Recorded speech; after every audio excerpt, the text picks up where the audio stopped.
आज हूँ देवस्नान पूर्णिमा सारा जिले में विभिन्न जगन्नाथ मंदिर में चली रीतिकांति सह महाप्रभु देवस्नान पूर्णिमार पूजा अर्चना। तेणु आज आम पहुँचीचु बौद्ध जिलार 4 छक स्थित चिड़िकाचौर जो जगन्नाथ मंदिर में आम पहुँचीचु।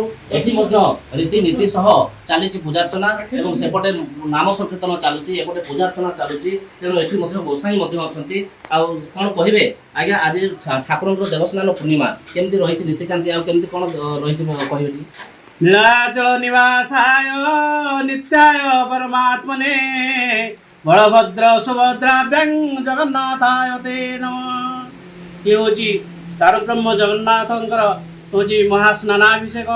आज आमर धलपुर महानदी होची जल भार अणा जाई महाविषा स्नान एवं तार देवनीति अनुसार आम भूदेवी श्रीदेवी समस्त को पूजा पाठ करी सब शालग्राम मूर्तिंकर स्नान करी सामान्य स्नान पर पूजा सरला होम सरला बर्तमान महास्नान कर महास्नान पर भोग महाप्रसाद महाप्रसाद लगी सारापर ठाकुर अणसर को गजानन बेश हे अणसर घर को कहते से महानदी आज जल आसी महानदी पानी बर्तमान ठाकुर को नीतिकांति सह पूजार्चना पर गधा जीव गजानन बेश हम गजानन बेश पर साधारण भक्त को दर्शन देवे। आज्ञा कौन कहे आज बेश आज जो प्रभु दर्शन दिखते गोटे अलग निआर रही है कौन रही से महात्माटा। जय जगन्नाथ। नीलाद्रौ शंख मध्ये शतदल कमले रत्न सिंहासनस्थं सर्वालंकार युक्तं नवघन रुचिरं संस्थित चाग्रजेन। कालिया सन्त दयार ठाकुर जिते गणपति भट्ट आसी सुदूर बिहार आसी महाप्रभुଙ୍କର दर्शन पाइले से शुणी जी जमी चाहे महाप्रभु सेमती दर्शन दिखती। तेणु महाप्रभु को से अभिमान करी दर्शन छाड़ी आसी रहिले 18 नड़ा पाखे एक निर्जन जगार रहिले। महाप्रभु राति स्वप्न हेले आ दिन ठू महाप्रभु भक्तर मनुआ को रखापी भक्तर भक्ताधीन भगवान महाप्रभु तांकर प्रसाद को भक्त को बहुत भल पाती। तेणु भक्तर महिमा रखापी से दिन गजानन बेश रे महाप्रभु दिनक दर्शन दियंती भक्तर महिमा रखती। 2010 मसीह महाप्रभुंर आदेश प्रकार बर्तमान सुधा 14 वर्ष है महाप्रभुंर लीला चली आसी।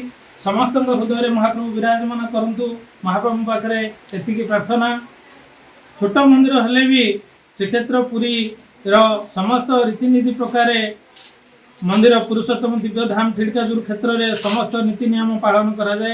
आम आज सका महाप्रभुंर रीतिनीति मंगल आरती पर समस्त भक्त भाई माने श्रद्धार सहित धलपुर घाट महानदी पानी जल धरी आसिलु।